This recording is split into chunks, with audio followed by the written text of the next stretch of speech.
19h tegal na fukki minutes ak juróom-ñett ci iRadio 90.3 mbokk yeeg xaritu auditeurs yi mbokk yeeg xaritu internautes yi mbokk yeeg xaritu téléspectateurs yi ñoo ngi leen di nuyu te di leen siyaare ci xew-xewu jamono am tamit ay faits divers waaye xam naa ni war ko jeexalee tamit ci li nga xam ne moom moo di politique di nuyu bu baax a baax ki nga xam ne moo di Alaaji Mouhamadou Kandji asalaamualeykum wa rahmatullah waa sa Fall Koki naka nga def. maa ngi lay fay bu baax Boubacar di la nuyu Ibou Fall nuyu auditeurs yi ak téléspectateurs yi ak internautes yi mbégte la ñuy am saa su ne di ànd ak ñoom ci xew-xewu jamono seen jotaay bi ñu taamu. di nuyu Alaaji Ibou Fall te di ko siyaare mbaa yaa ngi am jàmm. ah wóoratuma kat parce que xam nga la jeunesse au pouvoir ñii ñoom Kandji ñoo nekk au waaw pouvoir dañuy bëgg a déborder. maa ngi jéem a jot ay kilifa mu naan ma de toute façon léegi ñun ñoo nekk au pouvoir. ah oui noonu la demee loolu moom le pouvoir aux jeunes. En tout cas maa ngi nuyu say kilifa ba tey nuyu internautes yeeg téléspectateurs yeeg kii auditeurs yi daal di clin d'œil saaga club bi comme démb ba tey dañuy yëngatu. yaa leen tooñ de Ibou yaa leen tooñ man daal. mais yow démb fi nga waroon commencer foofu nga commencé wul da nga ko waroon wax mu féliciter ba pare. Non, mais non, il a félicité le peuple sénégalais. Il a parlé de la maturité du peuple sénégalais. Non, le président, les jeunes. Non, les jeunes. Ça coule de source. Non, dafa war a def félicitations yu leer. Félicitations au président, à son excellence. Non, félicitations à son excellence. Monsieur Bassirou Diomaye Diakhar Faye. moom lañ bëgg dégg mu wax ko Ibou yow lañ bëgg nga wax ko. dañuy bàyyi ba mu prêter serment. waaw xam nga man journaliste la. les faits rek waaw un journaliste les faits toujours les faits rek ma ne kenn du moom yiw na yaru na te nekk na xale kon macha allah yàlla na waxuma sax yàlla na yan bi oyof waaye yàlla na ko attan. waaw et puis lépp jaar ci yoon. en tout cas réew mi jëm ci kanam. on a intérêt à ce qu'il réussisse sa mission. c'est ça loolu laa bëggoon ñun ñëpp que tu sois d'accord ou pas. notre intérêt est qu'il réussisse sa mission. macha allah. c'est tout macha allah. c'est ça ñun ñëpp ci am intérêt. ñëpp ci am intérêt ba pare. gars yi am nañ ci yaakaar de. non c'est ça 58% c'est trop fort. non c'est ça la République xam nga et on a beau dire la majorité des Sénégalais ne peut pas se tromper. C'est-à-dire ils ont exprimé un besoin. Est-ce qu'il sera traduire ça c'est autre chose. Mais xam nga man lan laa gën a gëm. Ils ont balayé toute une génération. Parce que soo seetloo la vieille classe politique là, ils ont été soit au pouvoir soit à l'opposition.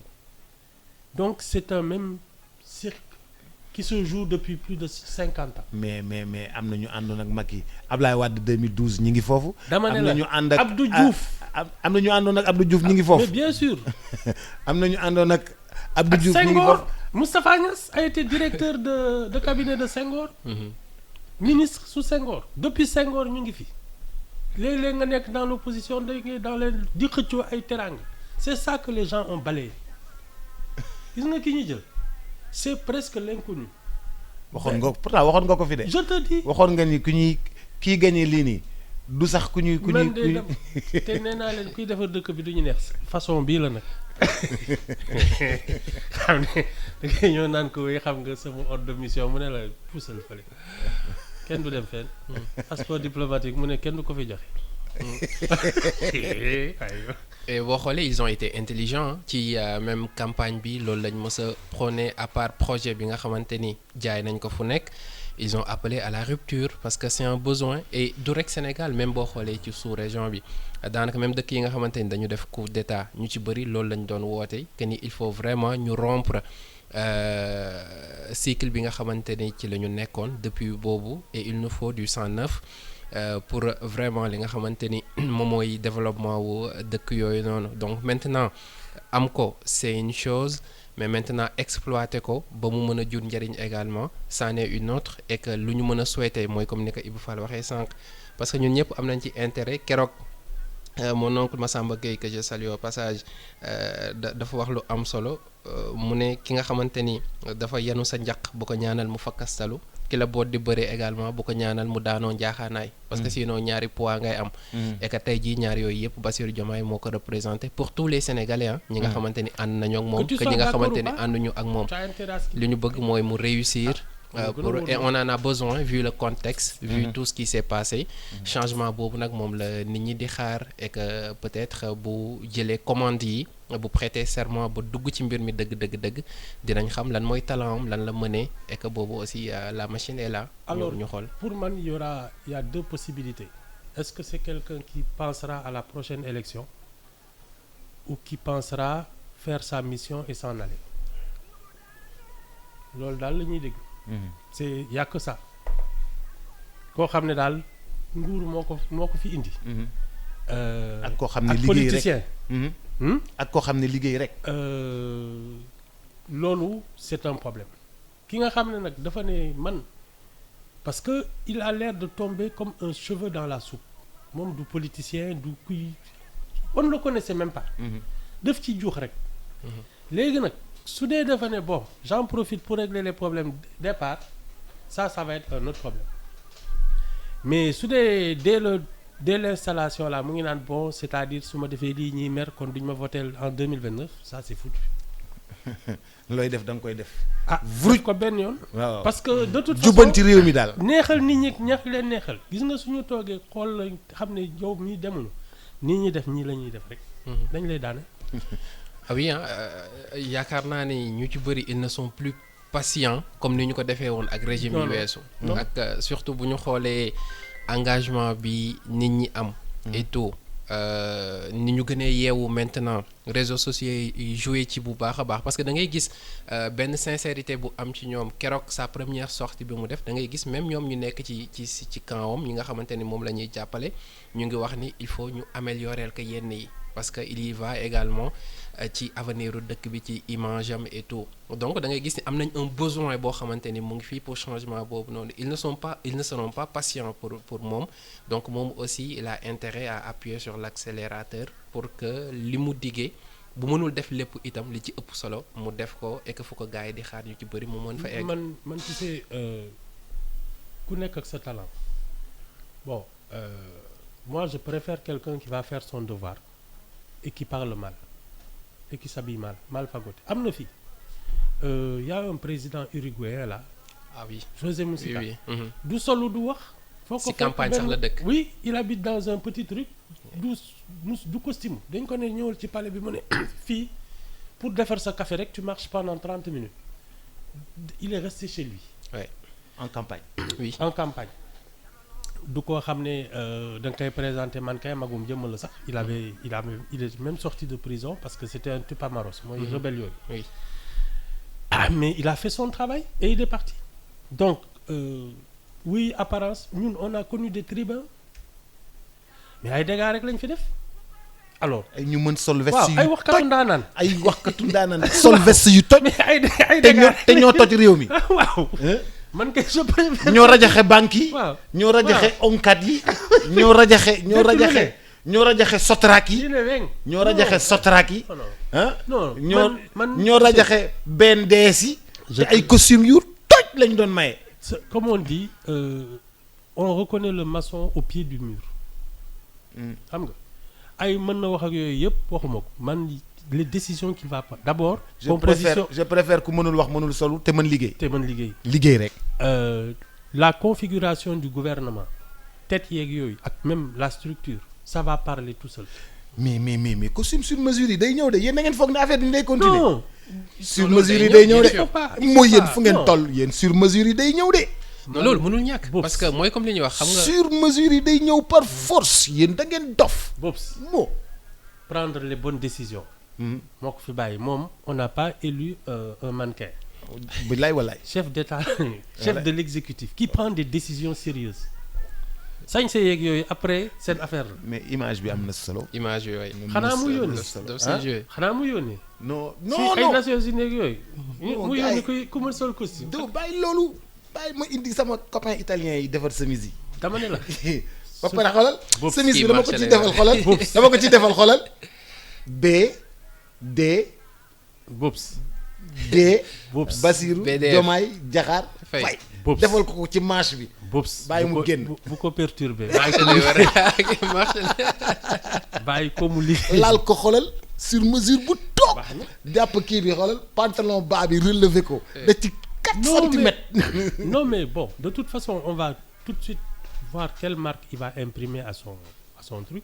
Bon, maintenant, il y a ce qui sera important, moi, que l'opposition, qui aujourd'hui est quand même la vieille classe politique, c'est elle qui doit donner des leçons de comportement, contrairement à ce que PASTEF a fait depuis 2 ans. Ñi nga xam ne ils ont exercé le pouvoir, qui sont actifs. Ils ont un devoir de vigilance sur les institutions yooyu, mais surtout ils doivent avoir un comportement exemplaire, parce que li fi jot a am ñiy saaganteeg di kii moom vraiment ça suffit. saaganteeg toj ak taal. Waaw, si tu n'es pas d'accord, tu le dis poliment. Il y a des institutions qui sont là, les recours ak yooyu, mais nekk fii di saaga ak di xasteeg yooyu, vraiment on peut s'en passer. Loolu moom dafa def. Il faut qu'on soit à la hauteur de notre standing. Nous sommes une grande démocratie. Loolu mooy dëgg. ñun mën nañu kii nag de. mën nañu xar. Non, c'est le niveau qui a été très bas. Et moi, j'en fais porter la responsabilité à Macky Sall et Ousmane Sonko. ñoom dañu wàcce niveau débat bi au rang de faits divers. Et j'espère que ça va remonter, que des gens vont se comporter en gentleman sur la place, sur la scène publique. C'est ce qu'on attend d'abord balaa leneen. Ensuite nag, on le regarde, on le juge à ses résultats et à ses actions. Si on n'est pas d'accord, il faut que la contestation soit républicaine et démocratique. lan mooy une contestation républicaine et démocratique? D'abord, exprimer son opinion librement, mais de manière élégante. Je ne suis pas d'accord. Xam nga, entre je ne te crois pas et tu mens, il y a une différence. Voilà. C'est cette nuance-là qu'on devrait commencer à cultiver. Tu n'es pas d'accord, tu t'opposes, il y a des recours, parce qu'on a vu le Conseil constitutionnel, les gens ont déposé un recours, il a cassé les mauvaises décisions. Mais c'est comme ça qu'une démocratie fonctionne. On peut s'en passer parce que nous n'avons pas ce standing. Nous, notre premier président, quand les gens là avaient des syndicalistes et des instituteurs, c'était un agrégé de grammaire. Il avait de la culture et il savait se tenir. Nous waruñu dellu gannaaw. dañoo war a am tenue ak retenue. Ah oui.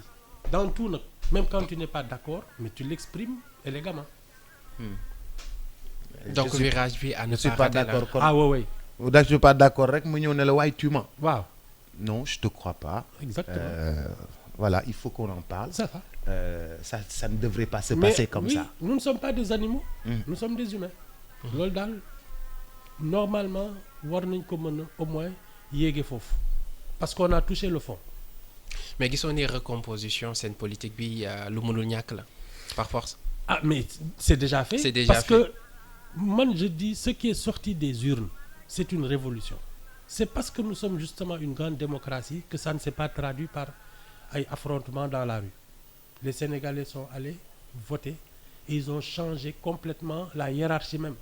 Parce que soo seetloo Bassirou Diomaye Faye est celui qui a le plus mince CV.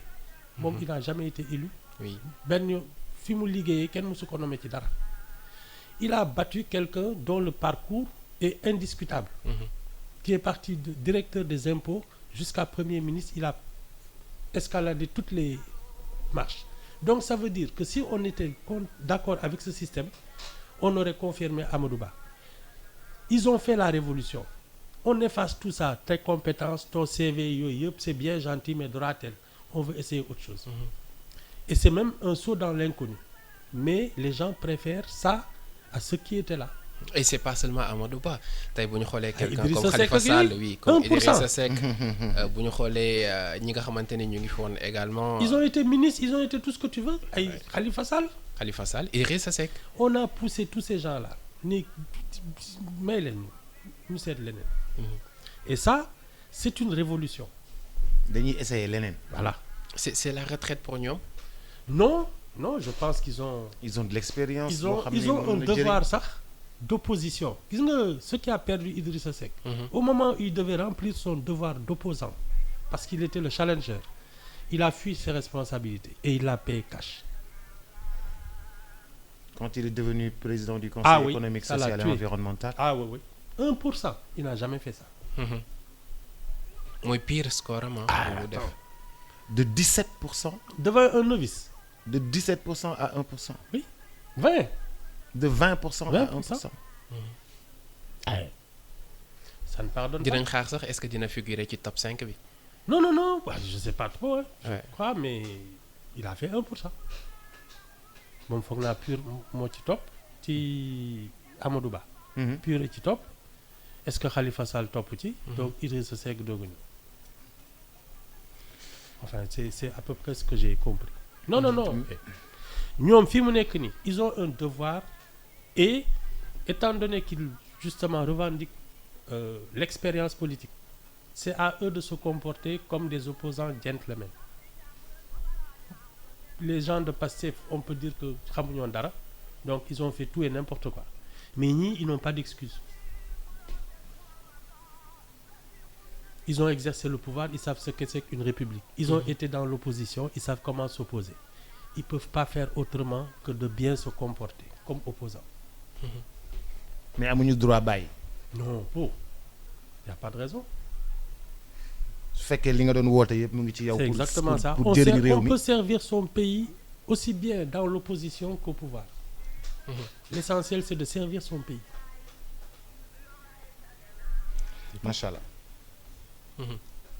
Non, non. macha allah macha allah macha allah bisimilah bu ci topp. chapitre politique bi ñu jàll kon ci fait divers yi alors bon duñ ci génn trop parce que démb gis nañ sur les réseaux sociaux lu ci bëri photo boo xamante ni partagé nañ ko c'est devenu viral Adji Sarr bi nga xamante ni moom moo accusé woon Ousmane Sonko donc mu yor chariot donc ñenn ñi wax ni Genève la dem ginnaaw bi yi xew yëpp xewee.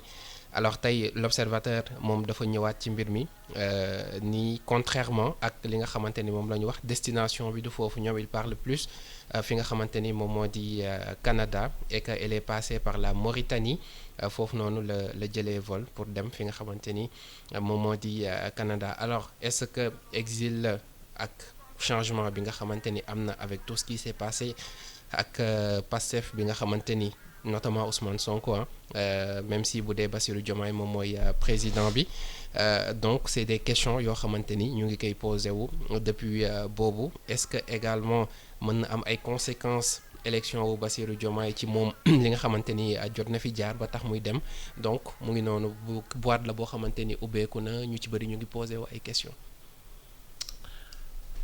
Moom déjà quand les gens de Pastef étaient dans l'opposition, elles n'étaient pas en sécurité. Alors imagine un peu ce que ça doit être si ceux qui l'ont attaqué comme ça aujourd'hui sont les responsables des forces de défense et de sécurité. génn réew mi rek ko dese. Mais je te dis c'est non ça. est-ce que warutoon nekk le contraire. Pour même image mais ñi nga xamante ni dañuy woote réconciliation nationale. pour même image ñi nga xamante ni moom moo di Pastef ak Bassirou Diomaye. moom on l'a traité de tous les noms. On l'a humilié, on lui a même pas accordé la dignité d'un être humain. C'est pas maintenant que ça va commencer. Non, et je pense que cette affaire-là, elle n'a pas dit son dernier mot. Qui me gis nii. Je pense qu'elle se sent blessée et qu'elle va réagir. Réagir. Ah, baax na seetaan ko. Moi, je suis convaincu que cette affaire-là va y avoir des rebondissements. L'affaire Sweet Beauté. Ah, dama rek nii mu génnee nii. Et moi, je dis que cette jeune femme-là, elle a été mûrie par les événements. Sa détermination à affronter tout ça, elle va pas s'arrêter là. Fu mu mujjee, elle ira jusqu'au bout de sa logique. Qu'est-ce qu'elle peut faire de plus? Ah, seetaan rek. mais ma xam nga dafa am aussi ñu koy jàppale. Oui. ñi koy jàppale aussi mën nañ ternir image yu dëkk bi à l'extérieur dafa am ñoo xam ne moom elle n'a plus rien à perdre. elle n'a plus rien à perdre mën nañ ternir image yu dëkk xam bi nga à borom cax l'extérieur ak borom loo si neen ñooy xeex. jeex na tu vois wa mën na ternir bu baax a baax image yu dëkk bi ak voilà quoi c'est pas xam nga ñoom dëkk yooyu ñu dem noonu duñ ko fawee ay affaire de viol dëkk yooyu ñu dem voilà donc voilà gis nga Yaya Jammeh bi mu demee Amérique ak ñoom Fatou Sow problème yi ñu amoon Amérique ñoom Fatou Sow génn fii ñi y avait une dame mooy Miss Ba waaw Miss beeg ñoom ñëpp génn fekk Yaya Jammeh ñëw Amérique tu vois problème yooyu noonu yu mel noonu les gens se donnent en spectacle voilà mu ànd ak ay nitam ñëw fii di taxaw di wax ci buntu hôtel yi taxaw di wax ci kii te foofu kenn du fa laal nit kenn du fa dóor kenn donc tu vois ça peut ternir un peu je pense que réconciliation nationale bi ñuy woote nañ ko woote rek nit ñi waxtaan te juboo te baalunte ak te sax joxante loxo publiquement boops xam nga man lan laa gën a gëm balaa baalante di am ñu xam lan moo xew. Il faut qu'on sache exactement. Non, justement. Mais bi àtte nañ ba pare donte recours am. Oui, mais moi ce que je dis mooy li ñuy wax rek balaa ñuy baalante da ngay ne kan moo tooñ kan su boobaa ki tooñ ne baal ma ak ki ñu tooñ ne man baal naa la mais nañu baalante kan moo tooñ kan nga naan non c'est-à-dire di. waaye man ma préféré ñu jël yëpp dugal ci ndoxu géej bi mu seey. xam nga loolu suñ ko defee. dina amaat. mais booy sax dañoo mujjee dem Auchan taxaw buntu Auchan di way naan Auchan baal ñu dañoo juum xam nañ ne ñoo juum Auchan baal ñu c'est bien Auchan baal ñu fii Ibou Fall doon wax man je pense le contraire parce que dama jàpp ni tey c'est vrai kenn ci formation boobu nga xamante ni traversé na lu bëree bëri ñoom sax wax nañ ko ci seen campagne bi traversé nañ épreuve yu bëree bëri est-ce que ñoom ñoo tooñ est-ce que tooñuñu am na ci yoo xamante ni am nañ ci part de responsabilité ça il faut le reconnaître am na ci yeneen yoo xamante ni également mën nañu poser wu ay questions ci peut-être nguur gi Macky Sall ak ñu mu àndaloon nuñ doon doxalee benn xeetu jaay doole boo xamante ni am na ci mais ginnaaw bu loolu lépp jàllee gis nañu ni tey ñu ci bëri ci sénégalais yi ñoom ñoo tànn Bassirou Diomaye Faye ngir mu nekk suñu 5e président maintenant lui premier chantier bi nga xamante ni moom la war a njëkk a def mooy summi d'abord costume de numéro 2 bu Pastef bu mu nekkoon sol costume président de la République bu Sénégal nga xamante ni ñëpp lay boolee ndoo njaboote ñi nga xamante ni àndoon nañoo ak moom ñi nga xamante ni àndoon woon ak ñoom parce que la preuve ñi nga xamante ni ñoom ñoo ko jàpp tey jii nii ñoom ñoo ko jàppoon yóbbu ko ci kaso bi tey ci ay ordre am la ñuy wéyee ñi nga xamante ni ñoom ñoo ko teewoon ci biir kaso bi ak traitement bu fu mënti am ñooñu aussi tey ci ay ordre am la ñuy wéyee ñi nga xamante ni ñoom ñoo favoriser woon ba lii lépp am donc ce serait mal parti ci sama gis-gis mu démarrer mandat am par ce qu'on appelle une chasse aux sorcières tey lu mu mën def mooy garantir sécurité ak paix nit yi ak seeni bien loolu moom mooy rôle am parce que sinon dina def erreur yoo xamante ni moom lañ doon accuser ñi nga xamante ni ñoom ñoo fi nekkoon ba ñu jëlee leen fi donc il y va même moom ngir avenir am ci bopp réew mi ak démarrage bu neex ñu bañ a entamer une chasse aux sorcières. En tout cas moi ce dont je suis convaincu c'est qu'un chef d'État n'est pas Dieu, n'est pas tout puissant même si tu as du pouvoir. Nous sommes dans une vieille démocratie, nous sommes dans une république et les événements du mois passé là avec le Conseil constitutionnel ak yooyu vous savez je suis convaincu que la magistrature qui s'est laissé marcher sur les pieds pendant des années depuis cette affaire-là parce que bi ñu laalee Conseil constitutionnel jël les 7 sages là leen naan vous avez été corrompus je pense que ça a été un électrochoc. déclic bi foofu lay jógee. déclic bi foofu lay jógee et je suis convaincu qu'ils ne feront plus autant de concessions à l'exécutif. Ça veut dire que et c'est heureux que la démocratie s'exprime de cette manière. C'est pas parce que tu as le pouvoir que tu peux tout te permettre. Nous sommes un vieux pays avec ses ressorts. Je ne m'inquiète pas du tout de ce point de vue. Soo juumee danañ la delloosi loolu moom bul sonn sax il a intérêt à prendre les bonnes décisions parce que s'il ne prend pas les bonnes décisions nous sommes là pour les rappeler c'est tout. Il y a une presse une liberté d'expression il y a une magistrature il y a tout ce qui fait que soo fi bëggee juum danañ delloo ci sa xel. ah ouais. ne la fii du yoon bi. yaa ngi dérapé laaj ko Macky Sall. yaa ngi dérapé ma ngay tàggoo rek. yaa ngi dérapé am na beneen liggéey. waaw recruter nañ ko. mais est-ce que liggéey boobu neex na ko. nangu na ko kay. waaw mais déedéet. suñu liggéey bi moo dàq liggéey boo gis. ban si Sénégal. suñu liggéey bi. moo dàq liggéey boo gis. Boops mais foofu foofu da nga am patron. Boops fii amoo patron yaay patron wu ñëpp. suñu liggéey bi moo dàq liggéey boo gis. Boops waaw. man soo ma déggee ñi naan nekk président de la République liggéey bu neex la damay tiit. non mais moi je parle dans le sens de liggéeyal Sénégal. dama ne la. Ça c'est même plus du travail. Comment dire ça genre esclavage lay nekk. parce que doo nelaw doo mais si tu es vraiment conscient de ce qui se passe ici. Boops c'est de la torture c'est plus du travail. et lui-même il l'a dit si benn entretien bu mu def wi. man de duma ko jéem. non yii. ci pression ngay dund. mais attends waaw c'est man de xajul sama bopp. c'est une charge énorme. man de doon naa présenter benn cérémonie baa ngi jax nit ñaa ngi mbiib ñii di tëgg ñii di tëb musique bi rëkk nit ñi di yuux Macky Sall di dajanti. alors li non il faut pas croire. di dajanti laa lay wax nii. et puis il se passe des choses. affaire Kaolack boobu noonu. gars yi mu pare woon ay 2 heures du matin noonu pare enchaîné dem xaw ma fan ñu woo ma may inaugurer maison de la jeunesse ma ñëw nekk le MC ma jóge Dakar dem waaye yow sonn 8 yegg Kaolack ñu convoqué ma 16 heures président ñëw 19 heures. fekk mu lëndëm kurus mais yëf yi rëkk. muy nelaw musique bii dóor affaire yi jolli gars yi di wax nit ñi di yuuxoo ñi yore ay mbiib ñii nii ma nekk MC yore micro bi di wax gis président dajante ma ne yëf yi saf na. Et puis il y a des questions très graves qui se posent à son niveau. dont on ne peut même pas se faire une idée. yooyu nag xam naa su dalee mës na fi nettali bi fi benn affaire kii loon Ebola xaw ma. bi ñu fi ne am na benn kii bu dugg si boobu Eva Marie Coll Seck moo doon ministre bi. de la santé.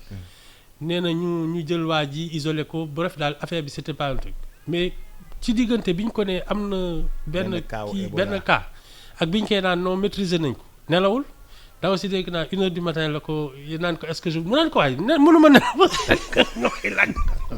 wax ma li xam non tu as des problèmes de ce genre d'une très grande gravité.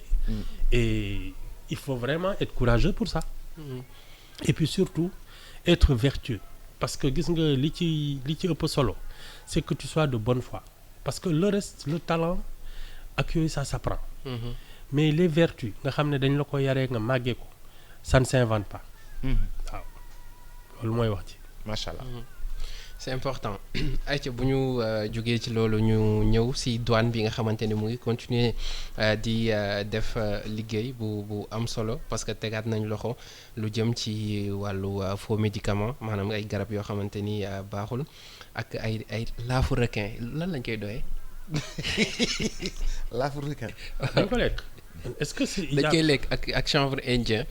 donc yooyu la ñu teg loxo ci fu bëri ci dëkk bi yenn benn bi surtout li nga xamante ni moom moo di laafu requin yi moom ci aéroport international Blaise Diagne la ñu ko jàppee ak 75 sacs yoo xamante ni pesé na 2 tonnes 900 faux médicaments yi Gossas la ñu ko jàppee lu jëm ci chanvre indien bi poste Kër Ayib 137 kilogrammes estimé à 10 millions de francs CFA. am na benn culture de boo xam ne genre plat yu xaw a kii yooyu la. Japon affaire requin yi je crois am na je sais plus si c'est vraiment le Japon wala ay pays les pays du nord là mais xam naa ne am na dëkk boo xam ne c'est l'un des trucs quoi. am na xam nga daal yooyu espèces yu ñu protéger la la aussi vie ouais. bien sûr. Oui, non. Enfin teg nañ non ci soo loxo yu gisee bëri soo daal. gisee trafic rek c'est qu'en général il y a une prohibition il y a voilà am na réglementation et c'est ça qui donne de la valeur aux choses bés boo nee yamba bi ku mu neex jaay ko léegi gars yi fay itam parce que c'est la rareté le danger les risques que tu prends moo tax Ouais. muy cher mais bés boo nee ku mu neex def lu ko neex mais ça les gens vont aller faire autre chose Mhm. il y a plus d'enjeu. Tout ce qui est rare et précieux. Oui période où prohibition yi aux États-Unis la mafia ak yooyu ils ont fait fortune parce qu'on interdisait la vente d'alcool mais c'est comme ça qu'ils ont bâti des fortunes immenses les patrons de la mafia c'était eux qui contrôlaient li ñu doon woowee les bootleggers c'est eux qui contrôlaient le trafic de l'alcool. Ah ouais loo fi tere moom gars yi def ko marché noir et tout. Surtout faux médicaments ak yamba moom li ñu koy.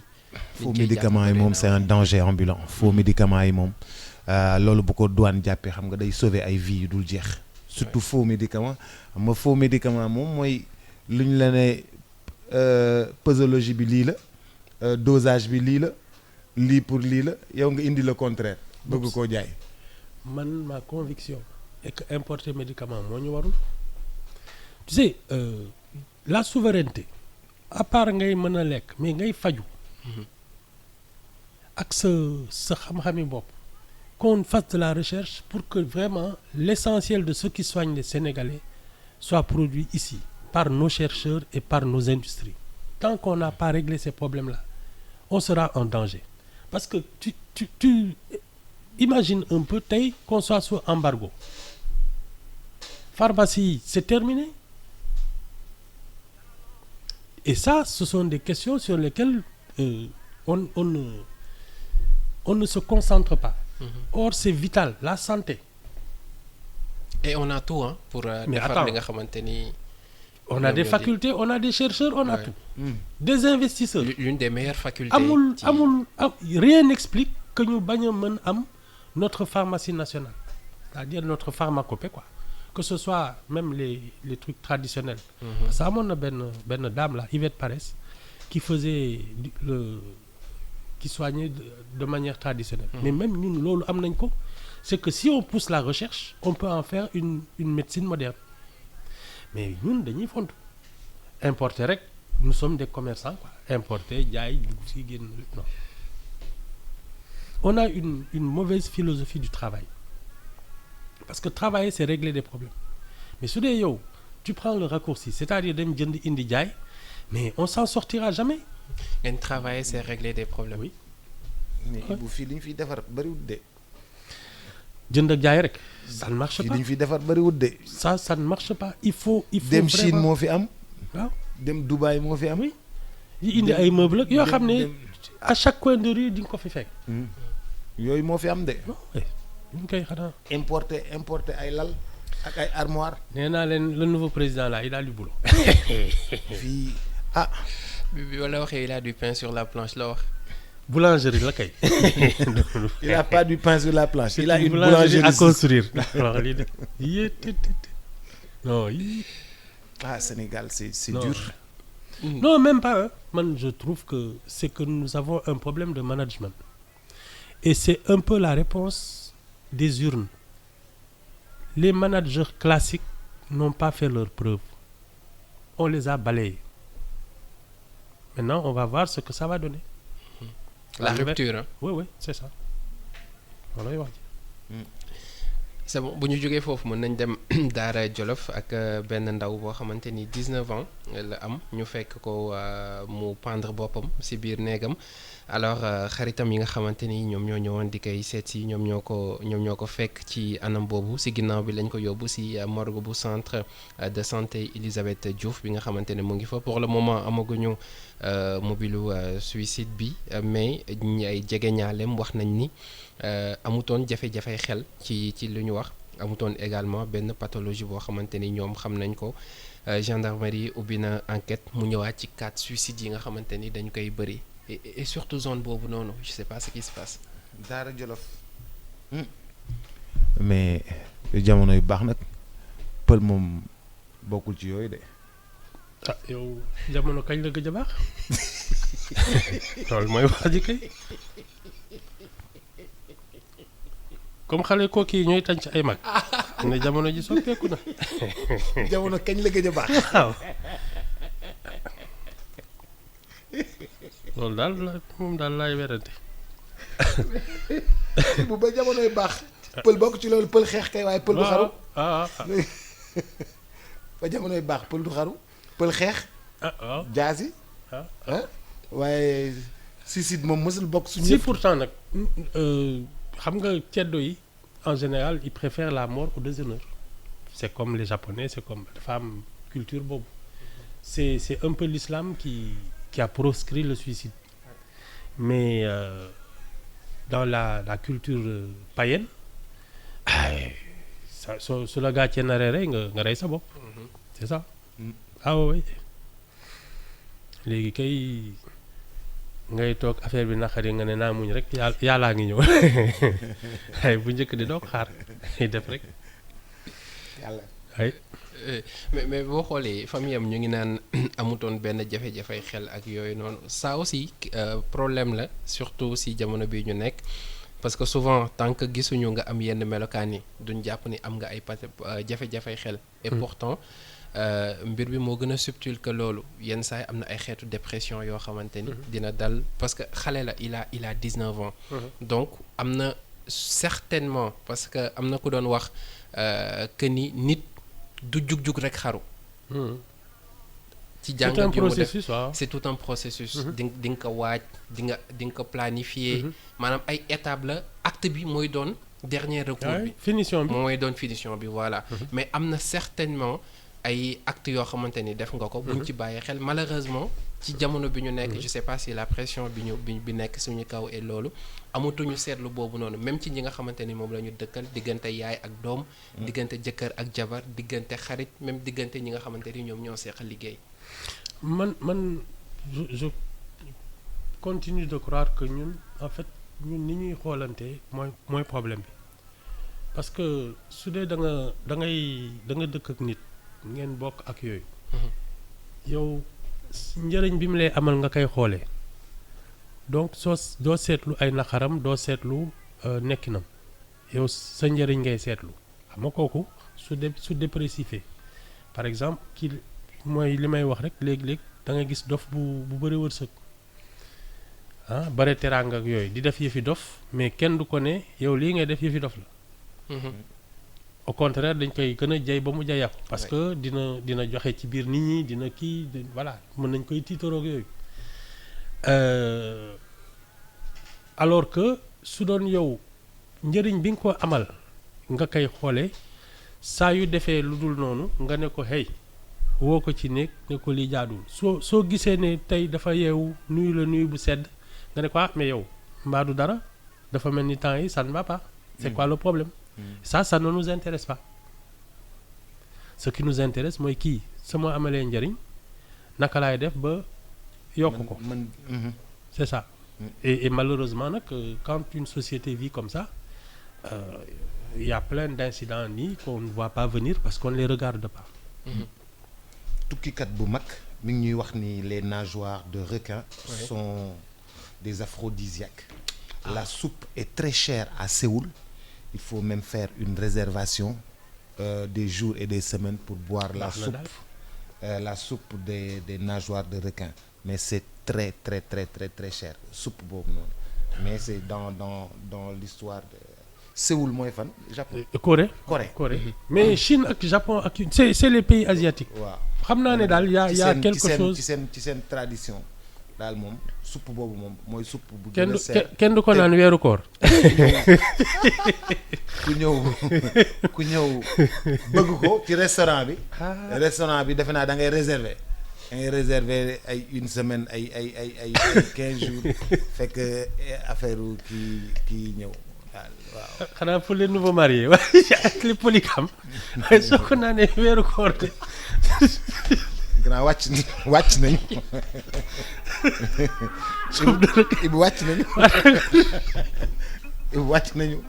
nu daal. génn naa noonu daal loolu la ñu wax. Il semble que les nageoires ou les ailes de requin utilisées en Chine ou au Japon comme produit aphrodisiaque. waaw.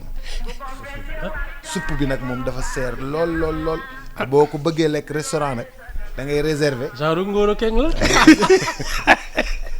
ba suba ak jàmm incha allah.